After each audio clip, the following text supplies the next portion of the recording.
The massive alien fleet drifted silently through the darkness of the Kuiper Belt, its 300 ships clustered together like frozen stars.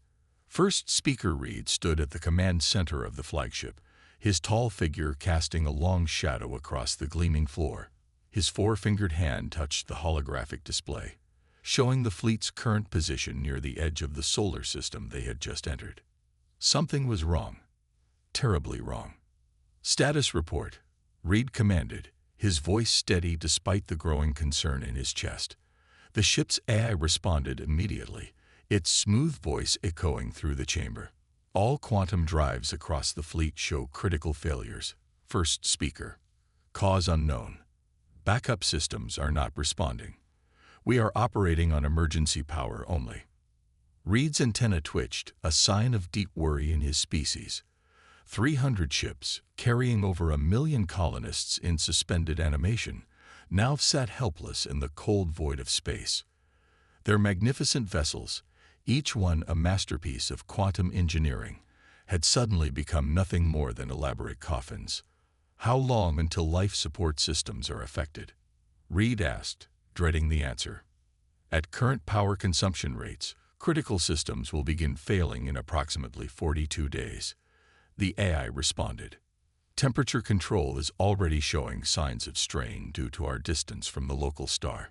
Reed turned to his council members, who had gathered around the central platform. Their faces showed the same concern he felt. The fleet had been traveling between colonial systems when they decided to use this unremarkable solar system as a quantum drive synchronization point. Now they were trapped here. "What about the nearest help from the Alliance?" asked Second Speaker Tom, his scaled skin reflecting the blue light of the holographic displays. "The closest Alliance fleet is 6 months away at maximum speed," the AI replied. "We would not survive that long." Reed's gaze drifted to the holographic map showing the solar system they were in. 8 planets orbited a yellow star, much like countless others they had passed. But something caught his eye. The third planet from the sun showed signs of civilization.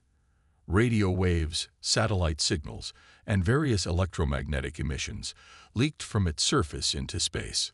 "Analysis of the inhabited world," Reed ordered. The AI compiled the data quickly. Planet designation: Earth. Dominant species: humans. Technology level: pre-quantum civilization. They primarily utilize combustion and basic nuclear technology for propulsion. Their most advanced vehicles use ion engines and chemical rockets. Several council members scoffed. "Primitives," one muttered. "They haven't even mastered quantum mechanics yet." But Reed remained silent, studying the stream of data about this young civilization. Something interesting caught his attention. Their engineering methods were surprisingly robust. While their technology was indeed primitive by Alliance standards, they had achieved remarkable things with it. Their vehicles, though simple, were reliable. Their computers, while basic, were adaptable. "Look at this," Reed said, pointing to a particular data stream. "They maintain multiple redundant systems in their space vehicles. They still train their people to operate equipment manually without AI assistance. They even have backup systems for their backup systems." "Surely you're not suggesting?" Second Speaker Tom began, his voice trailing off in disbelief. "I am," Reed replied firmly. "We need help, and they're the only civilization within reach. Our quantum technology has failed us. Perhaps it's time to consider alternative solutions." "But they're not even part of the Alliance," another council member protested. "They don't know about the existence of alien life. Contact with such a primitive species goes against all our protocols." Reed looked out at the vast darkness surrounding their fleet. In the distance, he could just make out the faint blue dot that was Earth. Their proud civilization, with all its advanced technology, now faced a choice: risk everything on their pride, or humble themselves to ask for help from a species that still burned chemical fuel to reach orbit. "Send a message to all ships," Reed commanded. "Prepare a first contact team. We're going to talk to the humans." The council chamber erupted in shocked whispers, but Reed stood firm. Sometimes survival meant swallowing your pride, and something told him these humans, despite their primitive technology, might just surprise them all. The International Space Station floated peacefully above Earth, its solar panels gleaming in the sunlight. Captain Mike Turner was doing his routine system checks when the first unusual readings appeared on his monitor. At first, he thought it was a malfunction. The radar was showing an object approaching at an impossible speed. "Houston, are you seeing this?" He radioed down to Mission Control. Before Houston could respond, a sleek silver vessel, about the size of a small bus, decelerated smoothly and stopped just 500 meters from the ISS. Its surface was so smooth it looked like liquid metal, with no visible engines or windows. "All stations, this is Captain Turner. We have an unidentified craft near the station." His voice remained steadied, despite his racing heart. The next few minutes were chaos as mission controls worldwide tried to make sense of what was happening. Then, a message came through on all frequencies, in perfect English. "Space Station of Earth, this is Ambassador Reed of the Galactic Alliance. We come in peace and request immediate assistance with an urgent matter." 3 hours later, after frantic communications between world governments, Captain Turner found himself face to face with beings from another world. The airlock cycle completed, and 3 tall, silvery figures stepped into the station's main module. Their skin had a metallic sheen, and their 4-fingered hands moved with incredible grace. Ambassador Reed spoke first, his universal translator converting his musical language into English. "Thank you for accepting this meeting, Captain Turner. We apologize for any alarm we may have caused." Turner nodded, still trying to process that he was talking to actual aliens. "Welcome aboard the ISS. You mentioned needing assistance." As Reed explained their fleet's situation, Dr. Linda Wells, the station's engineer, listened with growing interest. The aliens described their advanced quantum drives, their AI systems, and the mysterious failure that had stranded their entire fleet. "May I ask a question?" Dr. Wells interrupted politely. "What's your backup system when the quantum drives fail?" The aliens looked at each other in confusion. "Backup system?" one of them asked. "Yes, like how we have both primary and secondary power systems, manual controls alongside computer guidance, that sort of thing." Ambassador Reed's antenna twitched. "Our technology is far too advanced to require such redundancies. The quantum drives are perfect, or at least they were supposed to be." Dr. Wells and Captain Turner exchanged glances. "Would you mind if I took a look at your ship's systems?" she asked. "Sometimes a fresh perspective helps." The aliens agreed, though somewhat reluctantly. Using a tablet to interface with their ship's computer, Dr. Wells studied the readings. Her eyes widened. "I think I see part of the problem," she said after several minutes. "Your quantum systems are incredibly advanced, but they're also incredibly delicate. The solar radiation in this region is different from what you're used to. It's interfering with the quantum field alignments." "Impossible," one of the alien engineers protested. "Our systems are shielded against all forms of radiation." "All known forms in your part of space," Turner pointed out. "But you've never been to our solar system before, have you?" The aliens fell silent. Dr. Wells continued her analysis, muttering to herself as she worked. She said finally, "we might be able to help. We've been dealing with solar radiation effects on spacecraft for over a century. We've developed some pretty robust shielding methods." "You suggest we use primitive human technology?" Reed's translator couldn't quite hide the mix of desperation and pride in his voice. "Sometimes the simplest solutions are the best ones," Turner said diplomatically. "Dr. Wells is one of Earth's best engineers. If she thinks she can help, I'd listen." Reed's antenna moved in what might have been a sigh. "Our fleet carries over 1 million colonists in suspended animation. We cannot afford to let pride endanger them." He turned to Dr. Wells. "What do you propose?" Dr. Wells smiled. "First, we'll need to get a team of our best engineers up here. Then we'll need to look at combining our shielding technology with your systems. It won't be pretty, but it might just save your people." As the humans and aliens began planning, Turner looked out the station window at Earth below.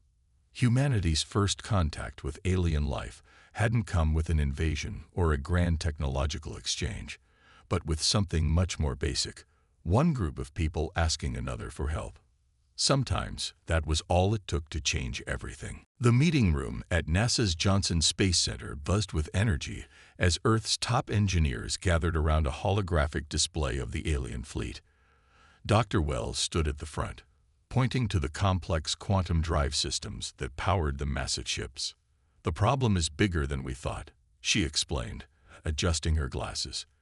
"Their entire fleet is built around technology that simply doesn't work properly in our solar system's radiation environment." Dr. Robert Miller, a nuclear engineer with 30 years of experience, raised his hand. "Have they really forgotten everything about conventional propulsion?" "Pretty much," Dr. Wells replied. "Their civilization has relied on quantum technology for so long that basic mechanical engineering is like Stone Age technology to them. They don't even have backup engines." Ambassador Reeves stood in the corner, his metallic skin reflecting the blue light from the hologram. Though he tried to hide it, the humans could see his antenna twitching with worry. The lives of 1 million colonists depended on finding a solution. "What about nuclear fusion?" Dr. Miller suggested, walking up to the hologram. "We've been using it for deep space probes for years. It's not as fancy as quantum drives, but it works." The alien ambassador's translator crackled. "Fusion. That's prehistoric technology." "Prehistoric technology that works in any kind of radiation," Dr. Miller countered. He pulled up diagrams of Earth's latest fusion drive designs. "Look here, we can modify these to fit your ships. They won't be as fast as your quantum drives, but they'll get your people to safety." Dr. Wells nodded enthusiastically. "And we can use materials from your own ships to build them. Those quantum containment chambers, with some modifications, they'd make perfect fusion reactors." The team of engineers gathered around the hologram, adding their ideas. Dr. Jones, a specialist in thermal management, pointed out how they could use the aliens' advanced heat sinks to make the fusion drives more efficient. Dr. Garcia, an expert in radiation shielding, suggested ways to protect the new engines using a combination of human and alien technology. Ambassador Reed watched in amazement as the humans worked. They didn't use AI to solve problems. Instead, they argued, drew sketches on paper, and used their hands to gesture as they explained ideas. It was messy and chaotic, but somehow it worked. "There's just one problem," Dr. Wells said finally. "We need to test this before we install it on 300 ships carrying sleeping colonists, and we need to do it fast. The fleet only has 35 days of power left." "What about the prototype workshop on the ISS?" Captain Turner suggested over the video link from space. "We've got the equipment up here, and we're closer to the alien ships." The next 12 hours were a blur of activity. Engineers worked in shifts, some on Earth running simulations while others prepared to go to space. The aliens provided access to their technology database, and humans began the tricky work of combining two very different approaches to space travel. Dr. Miller led the design team, drawing on decades of experience with nuclear technology. "It's like trying to attach a steam engine to a quantum computer," he joked. "But sometimes the old ways are the best ways." In space, the ISS crew prepared for the arrival of the engineering team. The aliens cleared out one of their smaller ships for the test, moving it close to the space station. Everything had to be perfect. There would be no second chances. Ambassador Reed watched as the humans worked with incredible speed and determination. Their technology might be simple, but their minds were sharp and their hands were skilled. They didn't need AI to tell them what to do. They just figured things out on their own. "I must admit," he said to Dr. Wells, "I didn't think your people capable of this when we first arrived. We were wrong about humans." Dr. Wells smiled as she checked the final calculations for the prototype fusion drive. "That's the thing about humans, Ambassador. We're at our best when things go wrong. We don't give up. We just keep trying until we find a way. As the first test components arrived from Earth, the fate of 1 million sleeping colonists hung in the balance. The next few days would prove whether humanity's primitive solution could save the most advanced fleet in the galaxy. Sometimes the oldest tools were the best ones for the job, and sometimes it took a crisis to remember that simple truth. The converted Earth cargo ship, Resilient, pushed through the darkness of space, leading a fleet of 5 human vessels toward the stranded alien ships. Inside the control room, Captain Turner checked their course again. The Kuiper Belt was no place for mistakes. "How's our new fusion drive holding up?" he asked over the intercom. "Running smooth as silk," Dr. Miller replied from the engine room. "These alien materials make our old fusion technology work twice as well. Who knew their quantum containment chambers would be perfect for holding plasma?" The rescue mission had been thrown together in just 2 weeks. 5 cargo ships, originally designed for Mars missions, had been quickly modified with the new hybrid fusion drives. Each carried a team of engineers and enough materials to help convert the alien fleet's engines. "Temperature dropping again," reported Dr. Wells from her station. "We're getting close to the fleet's position." The Kuiper Belt was cold and dark, far from the sun's warmth. Ice particles sparkled in their spotlights like tiny diamonds. Even with their best technology, humans had never operated this far out in the solar system before. "Incoming transmission from the alien flagship," announced the communications officer. Ambassador Reed's face appeared on the main screen. "Captain Turner, your ships are making good time. But our situation has worsened. We've lost power to 30 more ships, and temperatures are falling faster than predicted." Turner nodded grimly. "We'll reach you in 6 hours. How are the colonists?" "Still stable in suspended animation, but if we lose power to the stasis pods..." Reed's antenna drooped. He didn't need to finish the sentence. The rescue fleet pushed on. Inside the Resilient, the engineering team made final preparations. They had practiced the conversion process dozens of times on Earth, but doing it in the freezing void of space would be different. "Look," Dr. Wells pointed at their front viewport.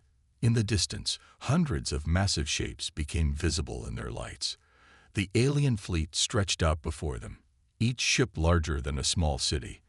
But instead of the graceful, powered vessels they should have been, they floated dark and lifeless.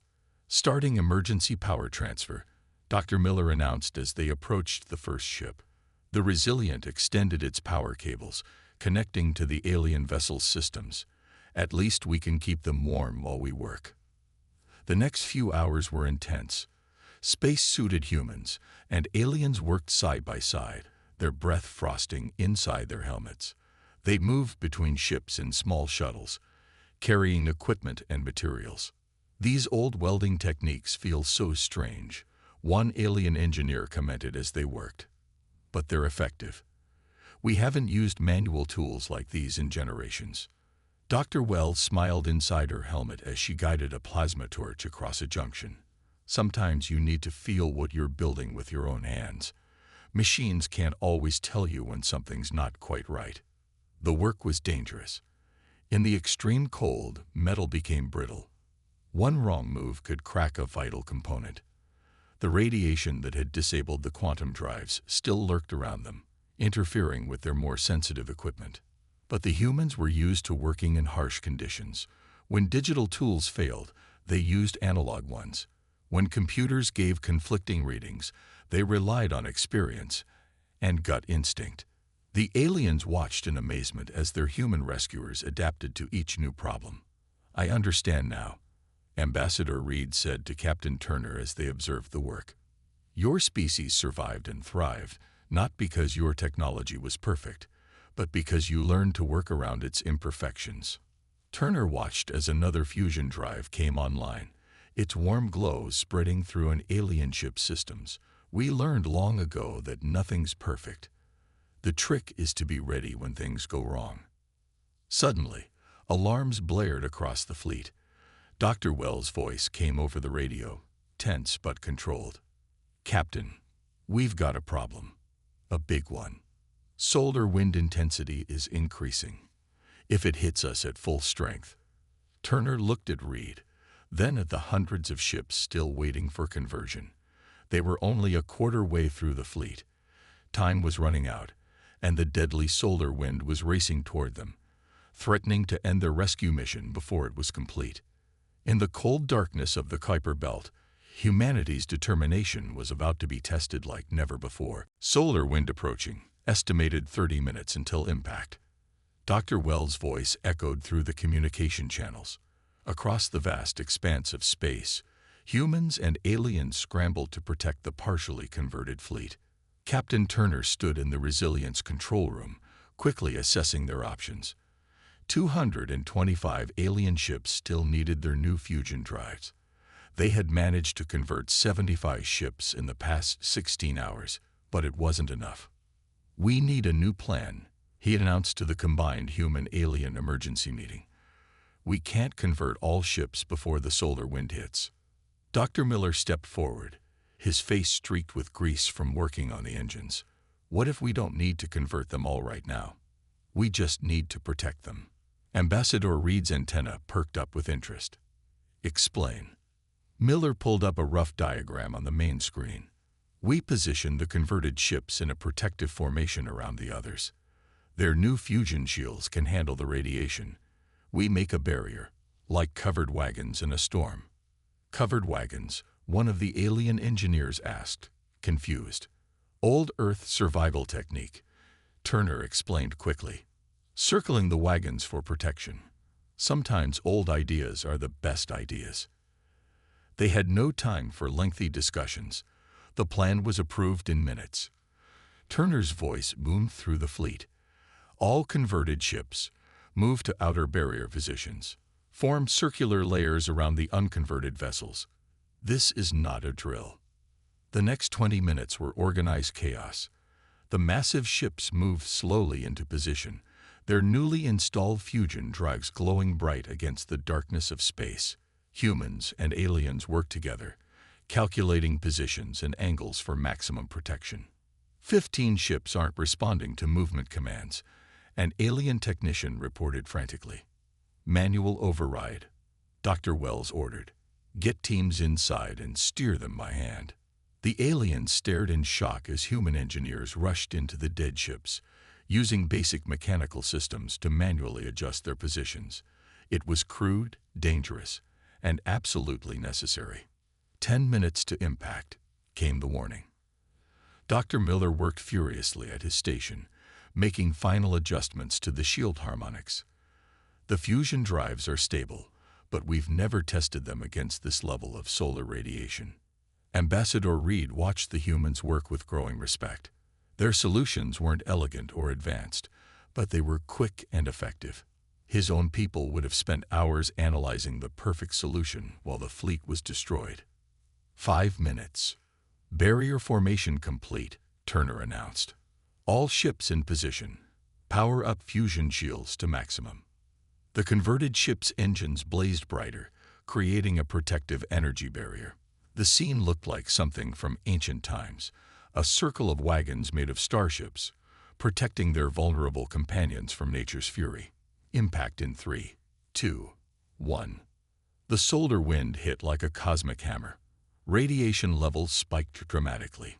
Inside the barrier, sensors screamed warnings as the converted ships took the brunt of the assault. "Fusion shields holding at 80%, Dr. Miller reported.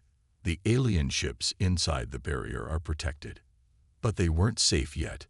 The radiation began to find weak points in their hastily constructed defense. Small gaps between ships let dangerous particles through. "Shield failure in Section 7. Someone shouted. Without hesitation, Dr. Wells grabbed a repair kit. "I'm going out there." "That's suicide," Reed protested. "The radiation levels." "We've got suits designed for solar repair work," she replied, already heading for the airlock. "Sometimes you have to fix things the hard way." 3 human engineers in heavily shielded suits emerged into the storm of radiation.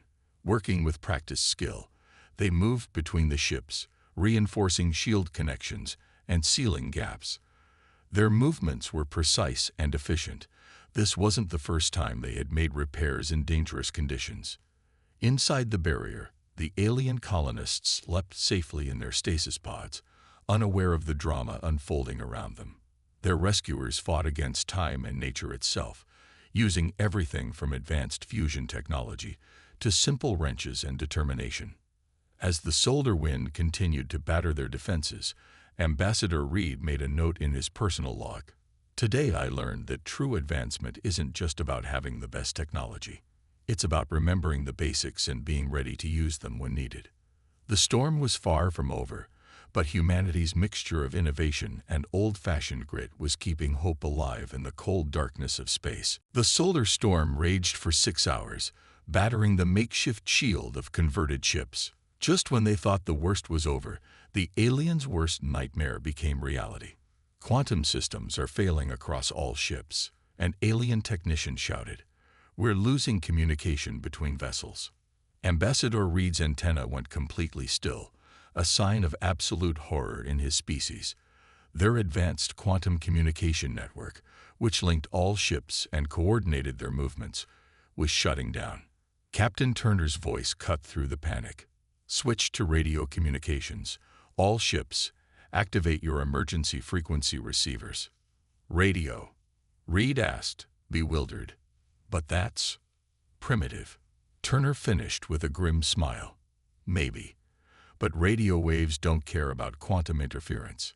Across the fleet, human engineers rushed to set up old-fashioned radio systems. They had brought spares, knowing that simpler technology might be needed. Within minutes, a basic communication network was established. "This is Dr. Wells to all ships. Sound off if you receive this message." "Over." One by one, ships responded. The radio signals were scratchy and full of static, but they worked. However, they faced a bigger problem. Without the quantum network, the alien ships couldn't coordinate their movements. "2 ships in Section 3 are drifting," Dr. Miller reported. Their stabilizers were linked to the quantum system. Turner grabbed the radio. "All human teams, implement Protocol Alpha. We're going to have to guide these ships manually." The aliens watched in amazement as human crews sprang into action. Years of space station docking procedures and emergency training kicked in. Using basic thrusters and mechanical controls, they began coordinating the movement of massive alien vessels as if they were guiding boats in a harbor. "Ship 247. Fire port thrusters for 3 seconds." Dr. Wells commanded. "Ship 182. Adjust attitude by -5 degrees." It wasn't elegant, it wasn't efficient, but it worked. Then the main crisis hit. A massive solar flare, 10 times larger than the previous one, appeared on their sensors. They had 15 minutes before it reached them. "The shield formation won't hold against that," Dr. Miller shouted over the radio. "We need to move the entire fleet." Ambassador Reed's voice shook. "Impossible. Without quantum navigation, we can't coordinate 300 ships." "We'll do it the old way," Turner declared. He opened a channel to all ships. "Everyone, this is Captain Turner. We're going to move this fleet using visual signals and radio coordination. It's like a convoy on Earth's oceans. Each ship follows the leader and maintains formation." Dr. Wells quickly created a simple signal system using the ship's external lights. 3 flashes meant turn left, 4 meant turn right, steady light meant maintain course. It was basic, but they had no time for complexity. "First wave, begin turn on my mark," Turner commanded. "Follow the resilience lead." Like a massive school of fish, the fleet began to move. Converted ships used their fusion drives to pull the others. Human crews worked with alien engineers, using every trick they knew from centuries of sea and space navigation. 10 minutes to flare impact. Ship by ship, the fleet turned away from the approaching danger. It was painfully slow. 2 vessels collided, causing minor damage. Another started spinning until a human crew managed to stabilize it with emergency thrusters. 7 minutes. The aliens learned quickly, adapting to human methods. They began coordinating with hand signals through viewports, using flashing lights to confirm commands, working with tools they hadn't touched in generations. 5 minutes. A warning light flashed on the resilience console. The strain of towing larger ships was pushing their fusion drive past its limits. Turner made a quick decision. "Divert power from life support to engines," he ordered. "We can hold our breath if we have to." 3 minutes. The temperature on the human ships began to drop as power was redirected. Ice formed on interior walls. Crew members put on emergency suits, but kept working. 1 minute. The fleet wasn't completely out of the danger zone. The next few seconds would determine if humanity's desperate gamble would save 1,000,000 lives, or if they would all perish in the cold void of space. Ambassador Reed watched the humans work, their breath fogging in the freezing air as they fought to save his people. In that moment, he realized that true civilization wasn't measured by the advancement of its technology, but by the spirit of its people.